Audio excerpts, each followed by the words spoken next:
Bismillahirrahmanirrahim. Assalamualaikum warahmatullahi wabarakatuh. Alhamdulillah wassalatu wassalamu ala Rasulillah wa ala alihi wa sahbihi wa man wala. Amma ba'd. Kita teruskan tilawah, faham dan tadabbur ayat yang ke-138 dan 139 Surah An-Nisa. A'udzu billahi minasy syaithanir rajim.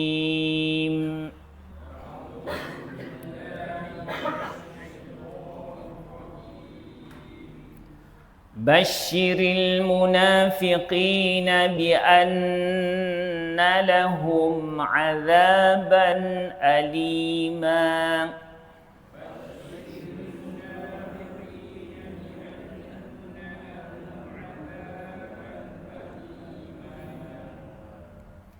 Basyiril munafiqina bi anna lahum 'adzaban alima.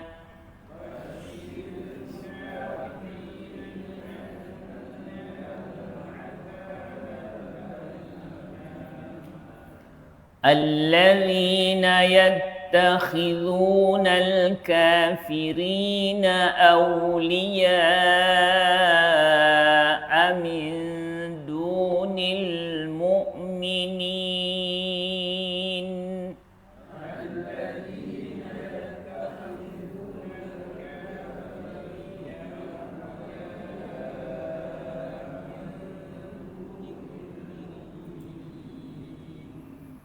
الذين يتخذون الكافرين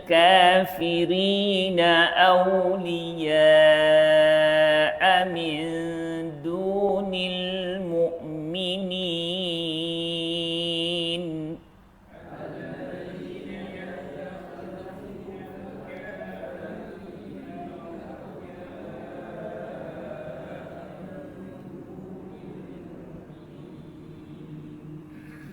أيبتغون عندهم العزة فإن العزة لله جميعا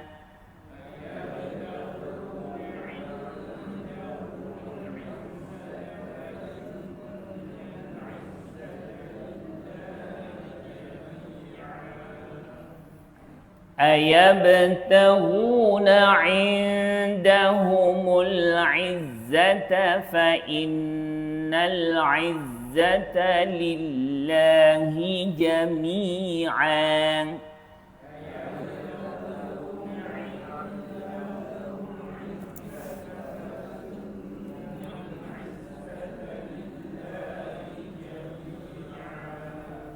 صدق الله العظيم.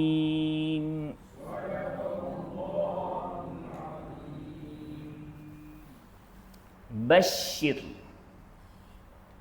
maknanya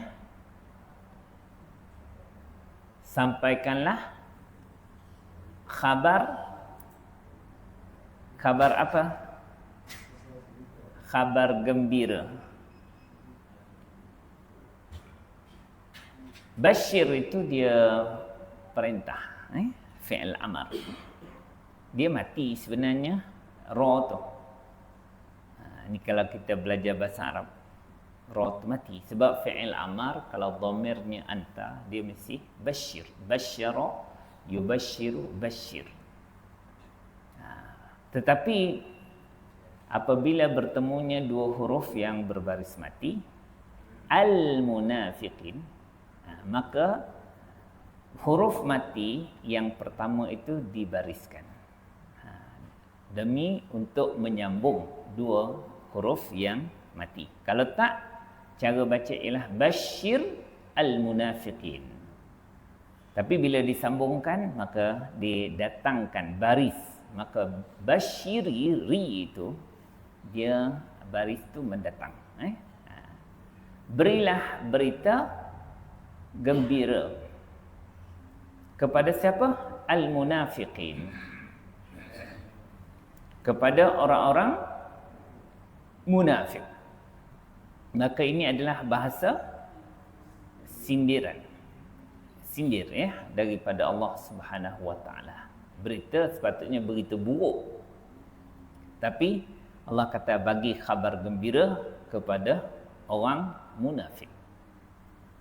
Apa khabar gembiranya? Bi anna, bahawasanya lahum, untuk mereka, untuk orang munafik itu, azaban aliman. Azab yang amat pedih. Iaitu di mana? Di dalam neraka Jahannam. Maka apa kaitan dia dengan ayat 137? Ya. Ayat 137, orang yang beriman, kemudian dia jadi kafir, kemudian dia beriman, kemudian dia jadi kafir, kemudian bertambah lagi kekufurannya. Allah kata Allah takkan bagikan pengampunan dan Allah akan tidak akan menunjukkan dia jalan ke syurga. Bila Allah tak tunjukkan jalan ke syurga, Allah tunjukkan jalan ke mana? Ke neraka. Sebab itu Allah kata berilah khabar gembira kepada orang munafik. Bermakna ayat 137 itu adalah perangai orang munafik yang beriman, kufur, beriman, kufur, kemudian Allah tambah lagi kekufuran dia, maka Allah tidak berikan dia keampunan dan Allah tidak tunjukkan dia jalan ke syurga. Maka Allah kata berilah khabar gembira kepada mereka ini. Mereka itu maknanya orang munafik, bahawa untuk mereka itu ada azab yang amat pedih di dalam api neraka Jahannam di hari akhirat nanti. Jadi susunan dia ayat 36, Allah suruh kita beriman dengan sebenar-benarnya. Ya ayyuhallazina amanu aminu billah. Dahlah kita beriman, Allah suruh perkuatkan iman kita. Ayat 137 itu gambaran iman yang berbolak-balik antara iman dengan kufur, dan rupanya itu adalah iman orang munafik. Maka ayat 138 mengancam orang yang begitu cara mereka memilih kebenaran dan mereka memilih kekufuran dengan senang begitu, maka Allah ancam dengan azab api neraka yang sangat pedih di dalam di hari akhirat nanti. Jadi itu yang kaitan ayat 138 dengan 137 yang telah kita bincangkan semalam. Siapa dia orang munafik ni? Yang diancam oleh Allah dengan berita duka sebenarnya. Tapi basyir itu maknanya berita baik, berita gembira. Maka ini masuk dalam ilmu balaghah, dalam bab sindir. Dipanggil ilmu kinayah. Ya, dia sebut satu perkara tetapi memberi maksud yang lain. Menyindir. Okey. Jadi siapa orang munafik ni? Orang munafik ni diceritakan oleh Allah dalam ayat 139. Ya. Maka itulah sifat orang munafik. Apa dia? Alladzina, iaitu orang-orang yang, ada tak terjemahan iaitu dalam tuan-tuan punya? Ada? Ada. Iaitu itu kalau di dalam hukum tata bahasa itu dipanggil badal. Badal ni dia digunakan untuk menentukan lagi secara lebih jelas siapakah munafik. Ya? Itu guna badal. Badal dia akan mengikut apa yang berlaku pada mubdal minhu, benda yang dia nak jelaskan tu. Mana badal ini digunakan untuk lit-ta'yin wa tahdid. Ta'yin dia nak menentukan, dan tahdid itu dia guna untuk menghadkan. Inilah sebenarnya munafik. Yang tu yang kita nak faham, macam mana kita memahami Al-Quran melalui disiplin bahasa. Dia bukan sekadar tengok terjemahan. Jadi melalui disiplin ilmu nahwu, maka bila diterjemah iaitu oleh ulama Melayu ni, dia sudah mengambil 3 disiplin ilmu i'rab, iaitu ilmu nahwu. Maka ini ayat yang ke-139 itu menentukan dan menghadkan sifat munafik kepada ciri yang ayat yang ke-139. Apa dia? Iaitu orang-orang yang yattakhiduna, apa makna? Mereka mengambil al-kafirina, orang-orang kafir, awliya'a. Itu apa terjemahan tuan-tuan? Apa satu? Ya, pemimpin. Lagi? Pelindung. Lagi? Ada lagi? Selain daripada pemimpin, pelindung? Ya. Teman rapat. Okey. Lagi? Kenapa berbeza penafsiran itu? Sebab awliya di dalam bahasa Arab memberi makna semua itu. Dia tidak akan lari daripada 4. Ya?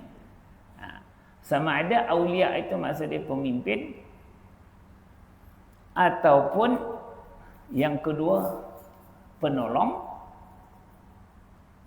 atau pelindung, ataupun orang disayangi, ya, ataupun teman rapat. Dia takkan lari daripada 4 makna itu. Dalam bahasa Arab, wala, ya, ataupun wala itu perbuatan itu, menjadikan orang kafir sebagai pemimpin, teman rapat, orang yang kita bagi rahsia, orang yang kita sokong, ya, bagi dokongan. Itu dia punya perbuatannya.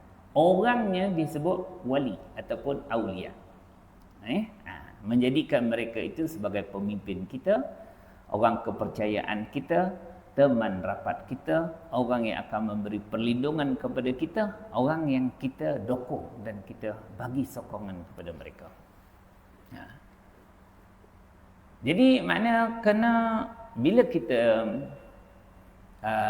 tadabbur dan kita faham ayat Quran, kita kena faham betul lah dulu bahawa ini merupakan ciri khusus nak menentukan orang itu munafik, yang Allah ancam dengan azab api neraka. Kenapa? Sebab besar dia ialah kecenderungan hati mereka itu bukan kepada orang beriman, bukan pada agama ini, tetapi adalah pada orang kafir. Kenapa? Kerana dunia, pangkat, kedudukan yang mereka mahukan. Ini memang, inilah munafik yang nak dijelaskan oleh Allah Subhanahu Wa Taala di dalam Quran. Di mana dimaksudkan menjadikan orang kafir ini sebagai pelindung, sebagai pemimpin, sebagai teman rapat. Kata Imam At-Tabari, menjadikan orang kafir ini sebagai awliya, dimaksud tu dia kata yattakhizunahum ansaran. Makna orang beriman ni dia ambil orang kafir itu sebagai penolong. Wa hulafa'ah, dan mengambil sebagai sekutu. Ya, sekutu. Wa yuwalunahum ala dinihim, dan mereka ini membantu mereka pada agama orang kafir itu sendiri. Itu maksud yang kita kena asal ulama-ulama faham macam mana. Begitulah. Inilah orang yang asalnya munafik pada zaman Nabi ditonjolkan sifat utama dia oleh Allah Subhanahu Wa Taala begini. Imam Ibn Katsir dia menjelaskan apa maksud menjadikan orang kafir ini sebagai pemimpin, pelindung, penolong ataupun teman rapat tu. Makna yuwalunahum, makna mereka ni orang beriman ni tolong mereka. Wa yusirrunahum, yusirruna ilaihim al-mawaddah. Dia meletakkan kasih sayang kepada orang kafir tersebut. Wa yatrukuna muwalatal mu'minin, dan dia tinggalkan orang beriman. Dia lebih sayang pada orang kafir, dia lebih percaya pada orang kafir, dia lebih cenderung hati dia kepada orang kafir, lebih nampak layak orang kafir memimpin mereka. Ini maksud dia munafik yang menjadikan orang kafir itu sebagai pemimpin. Nah, ini semua tafsir-tafsir besar dalam tafsir Mu'tabar. Ketiga, kata Imam Qurtubi, ini semua tafsir-tafsir yang menjadi rujukan. Dia kata, al-muwalah, makna kita menjadikan orang kafir ni sebagai pemimpin, penolong, pelindung ataupun teman rapat, ialah hiya al-mu'awanah wal munasarah. Makna kita memberi bantuan dan tolong-menolong antara satu sama lain, wal mailul qalbi, dan kecenderungan hati kita memang pada orang kafir. Kita memang tak percaya sangat ke orang Islam ni.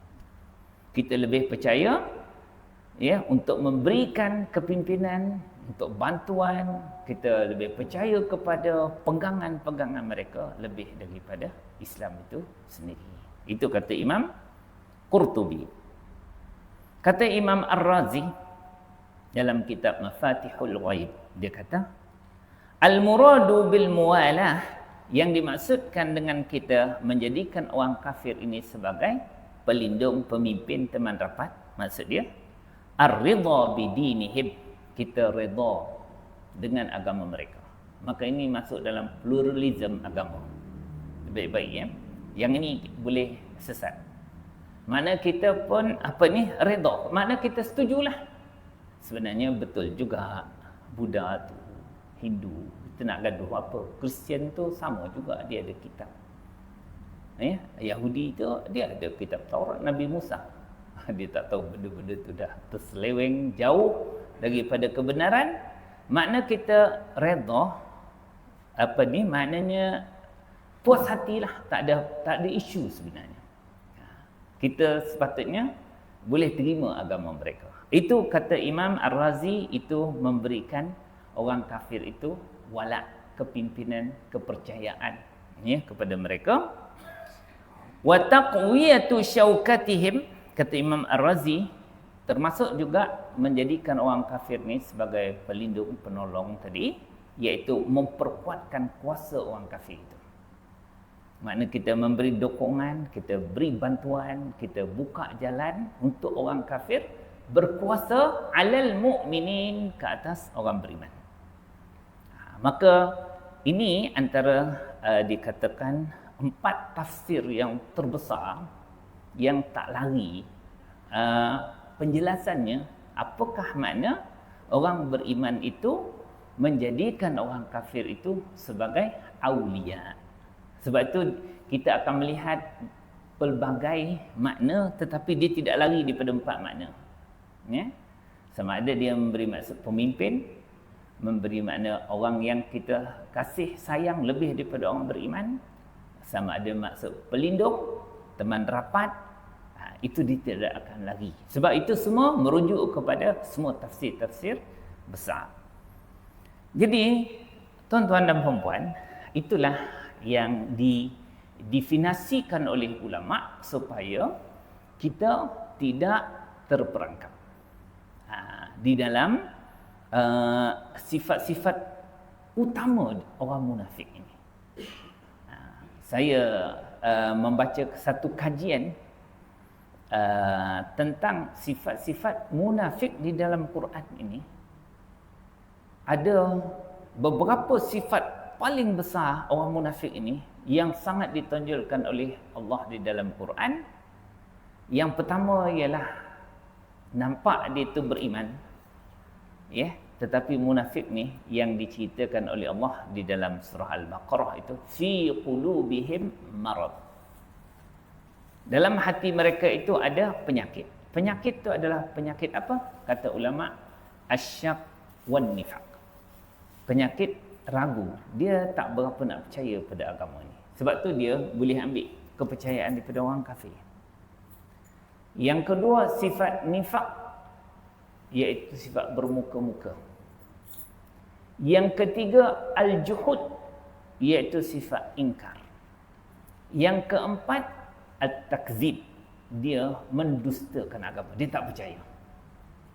Jadi hati orang munafik itu penuh dengan keraguan, kenifakan, bermuka-muka, dengan keingkaran dan penentangan terhadap agama ini. Bila itu penyakit yang tak nampak, itu semua berlega dan berputar dalam hati orang munafik yang nampak mereka itu beriman. Kita belajar sifat munafik ni bukan nak pergi tuduh orang munafik. Kita nak tuduh diri kita ni. Sebab sifat-sifat nifak tu semua ada pada kita. Ya? Jadi bukan nak pergi tuduh orang munafik, itu bahaya. Ya? Menuduh diri munafik itu adalah salah satu cara kita orang beriman menterbiah diri kita supaya kita dapat mengeluarkan sifat-sifat nifak. Kalau kita tak jaga keraguan, kita tak nak belajar. Ragu ni dia punya ubat dia ilmu. Ya? Jadi makna kalau kita tak nak belajar, kita ragu pada agama kita, fazadahumullahu marada. Maka Allah tambah satu lagi penyakit. Berlapihlah. Apa penyakit yang Allah tambah? Itulah dia panggil hasad, dengki. Kita dah berdengki, semua benda apa ni tak elok yang kita tengok pada orang Islam dan agama ni. Jadi dalam ayat yang ke-139 ni, kata para ulama, sebenarnya dia menceritakan satu benda besar. Ayat 137 dan 138. 137 dia cerita ciri dia. Kejap beriman, kejap kafir, lepas tu beriman, kafir, beriman, kafir. Ayat 138 Allah terus terang tu orang munafik. Tolong bagi khabar gembira dengan azab api neraka yang amat pedih. Maka bila Allah Subhanahu Wa Taala ancam orang munafik dengan api neraka, siapa yang kena berasa? Kita lah, sebab kita baca Quran. Orang munafik, orang yang tak baca Quran, tak dengar peringatan, tadabbur, manalah dia tahu? Yang tahunya kita. Yang kena rasanya, takutnya kita lah. Sebab tu yang dapat mengambil manfaat daripada Quran ni bukan orang luar, tapi orang beriman. Sebab tu Allah kata wadzakir, bagilah peringatan. Kenapa? Sebab fa inna dzikra tanfa'ul mu'minin. Orang peringatan itu bermanfaat untuk orang beriman, untuk kita. Orang lain tak dapat, ya, tak dapat mengambil peringatan. Ya. Sebab Al-Quran ini Allah kata wa yatadzakkaru may yakhsha. Yang akan mengambil peringatan daripada Quran ialah siapa? Orang yang takut kepada Allah. Maknanya kalau kita takut, kita berhatilah. Susahlah nak takutkan kepada orang yang tak takut. Ya? Susahlah nak takutkan kepada orang yang tak percaya kepada agama ni, tak percaya dengan ajaran Quran, ajaran Nabi ni, tak percaya kepada azab yang diancam oleh Allah, ya, di hari akhirat. Tak boleh nak ingatkan mereka. Kita boleh ingatkan orang beriman supaya kita boleh mengingatkan anak bini kita, keluarga kita, kawan-kawan kita, kumpulan kita, bahawa ini adalah ciri utama orang munafik. Hati mereka itu ragu. Dan yang kedua, sifat yang paling besar orang munafik ini dalam kajian saya memang berbincang tentang kajian munafik ini dengan student saya dalam tafsir maudhu'i. Maudhu'i ni maknanya kita cari ayat-ayat Al-Quran yang khusus dan kita berpandukan kepada kajian ulama tentang sifat-sifat munafik yang ditunjukkan oleh Allah di dalam Al-Quran. Maka sifat berdua, ragu ni tak nampak. Tapi keraguan itu diselahkan kepada mengambil orang kafir itu sebagai pemimpin. Ragu tu tak nampak. Tapi nampak macam mana? Dia memang cenderung hati dia kepada orang kafir. Teman rapat itu orang kafir. Kepercayaan kepimpinan dia pada orang kafir. Sehingga dia tak nampak. Tak ada penyelesaian. Kalau kita tak bekerja sama dengan orang kafir, lingkup. Kita tak ada kepercayaan dah kepada orang beriman. Jadi kita yang sebenarnya melalui satu dilema dalam negara kita sebenarnya, sebab kita tak dapat elak. Kalaulah dari segi politik lah. Kenapa? Punca dia, dosa orang-orang Islam di Malaysia ni ialah dia tidak bersatu. Kalau kita bersatu, 60% daripada orang Islam kita bersatu di atas satu kumpulan, melantik orang yang beriman untuk menjadi ketua negara kita, dia tak ada isu. Dosa yang kita kena tanggung bersama pada permulaan, tak kisahlah ada kopiah ke tak ada kopiah ke, janggut ke tak janggut ke, sama je. Sebab kita tidak bersatu. 60% orang beriman dipecahkan oleh orang kafir. Ini keadaan kita ini dipanggil oleh ulama-ulama yang melihat, iaitu musayyasah. Dia bukan negara kita je sebenarnya. Semua orang Islam di seluruh dunia dalam keadaan musayyasah, makna diagendakan, dipecahkan, dan kita akhirnya jadi lemah dan kita terpaksa turut kepada agenda orang kafir. Itu je. Jadi maknanya kita di mana pun kita terperangkap. Tidak ada satu pun pakatan yang tak ada orang kafir kat situ. Jadi macam lega sikit, nak buat macam mana? Bukan buat macam mana? Yang di situ dia ada fiqh lain lah, hukum lain. Mengangkat, kalau dah terpaksa sangat, mencari orang kafir yang tidak memusuhi agama. Itu kena buat research sendirilah. Yang tidak ada agenda untuk menghalau kita daripada tanah kita. Kalau reserve Melayu je dah tak ada dah. Teruk. Paling teruk di Petaling Jaya, tinggal 1% je tanah reserve Melayu. Paling banyak kat Selangor ni Sabak Bernam, 18%. Yang lain habis. Maknanya kuasa juga ada pada tanah. Sebab tu kalau ulama Palestin tu keluarkan fatwa haram menjual tanah kepada Zionis.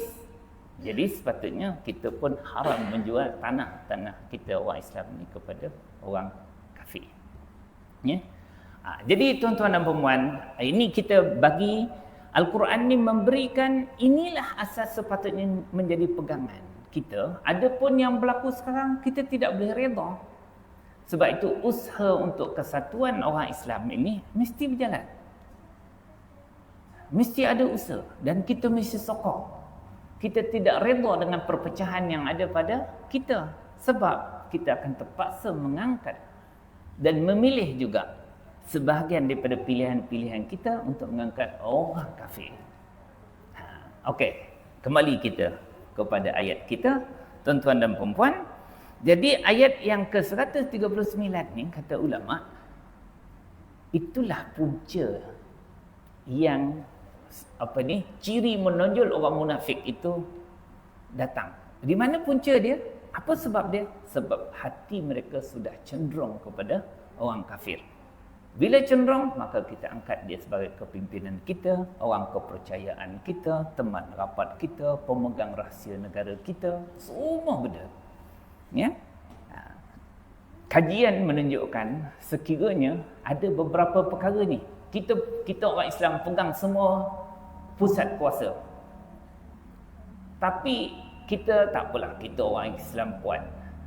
Cukup dah kita bagi beberapa posisi paksi-paksi kuasa, iaitu keuangan dan ekonomi negara, kita bagi orang kafir pegang. Cukup kita bagi ketenteraan kepada orang kafir untuk pegang. Cukup kita bagi, dia kata satu lagi, media. Sebab media ni sangat penting. Sebab itulah kuasa dunia berkuasa juga atas media massa. Dan yang keempat, dia katakan perhubungan, iaitu pengangkutan yang menjaga sempadan ni. Empat ni, sekiranya siapa yang menguasai empat, dia menguasai sesebuah negara. Dan kita tengoklah sendiri, saya tak reti sangat politik, tuan-tuan baca je lah. Jadi makna kajian menunjukkan empat ni merupakan paksi. Mana-mana kumpulan yang menguasai empat ni, dia menguasai sebuah negara. Ketenteraan, keuangan dan ekonomi, media massa dan juga yang menjaga sempadan ni. Kita orang luar boleh masuk bila-bila masa melalui sempadan darat, laut, udara dan sebagainya. Okey, kembali kita, ya. Kenapa bahayanya sifat ini? Maka Allah Subhanahu Wa Taala memberikan satu pertanyaan yang pertanyaan di sebaliknya itu terdapat celaan. Kenapa kita orang beriman jadi macam tu? Ayabtahuna, adakah mereka orang munafik ni? Orang munafik ni, kita jangan rasa orang munafik tu orang lain, kita. Baru kita boleh faham. Apakah mereka ni, orang beriman ni, orang yang dalam surau ni, barulah lagi terasa. Orang kafir itu al-izzah. Apa makna al-izzah? Kemuliaan. Kemuliaan, apa lagi? Apa diterjemah? Kekuatan, kedudukan. Kamu nak cari kekuatan, kemuliaan itu daripada orang kafir ke? Allah kata. Kamu takkan dapat, Allah kata. Sebab fa innal izzata, sesungguhnya kemuliaan itu sebenarnya lillah, milik Allah. Semuanya, kejamian, semuanya milik Allah Taala. Kamu pergi cari orang kafir, Allah akan hinakan kamu. Dan inilah yang dikatakan oleh para ulama. Kita bergantung kepada Allah, kita berpegang kepada agama, Allah muliakan kita. Kita bergantung kepada orang kafir, bergantung kepada makhluk, bergantung selain daripada agama ni, Allah akan hinakan kita. Dan inilah yang difahami oleh Sayyidina Umar Al-Khattab. Ketika mana Allah anugerahkan pemerintahan Umar ni membuka kali pertama Baitul Maqdis. Maka Umar mengisytiharkan kata-kata sampai dipegang hari ini. Dia kata, nahnu qaumun a'azzanallahu bil Islam. Kita adalah satu kaum yang Allah muliakan kita dengan Islam ini, dengan agama ini. Famahma ibtaghainal izzata, selagi mana kita mencari kemuliaan itu, kekuatan itu, bi ghairihi, selain daripada Allah, selain daripada agama ini, azallanallah, pasti Allah akan hinakan kita. Maka di sinilah kehinaan orang Islam yang ada di seluruh dunia ini. Ya, setelah jatuhnya khilafah Islamiyah yang terakhir Turki 1924, maka Allah hinakan orang beriman ini dengan mereka ini mencari-cari izzah, kemuliaan, kekuatan itu daripada orang-orang kafir. Maka terhinanya orang beriman ini dengan semua apa yang berlaku di Gaza, yang menolong untuk membunuh orang-orang yang beriman di Gaza itu adalah orang-orang Arab, pemimpin Arab itu sendiri. Bantuan daripada negara-negara Islam. Beginilah. Maka keadaan pemimpin Arab itu dilihat hina bukan oleh orang Islam saja, tetapi dilihat hina oleh orang-orang non-Muslim yang mempunyai fitrah tidak sepatut. Yang banyak bercakap itu sekarang ni pemimpin daripada Sepanyol, presiden ke Perdana Menteri. kes Lamin Yamal semua tu. Baca tak? Tapi dia steady. Dia kata, sepatutnya tak apa salahnya Yamin Yamal dia diangkat bendera Palestin. Sehingga Lamin Yamal tu dia nak ditarik penyertaan untuk Piala Dunia di mana? Akan datang ni? US ya? Okey, pandai abang kita. Kaki bola ni. Saya tak apa dah sekarang. Tapi kalau muda-muda lu, kalau tak tengok Piala Dunia ni, lututnya tak boleh bangun. Bergoyang. Okey tuan-tuan dan puan-puan. Jadi beginilah ya, kita tadabbur, kita menghayati Al-Quran ini seperti mana asal yang Allah nak kita faham. Adapun yang dah berlaku ini semua tu, jangan kita nak buat macam mana. Mana itulah pahala yang Allah akan bagi untuk kita satukan semula orang beriman ini. Dan orang beriman ni wajib melantik kepimpinan tu dari kalangan orang yang beriman itu sendiri. Assalamualaikum warahmatullahi wabarakatuh.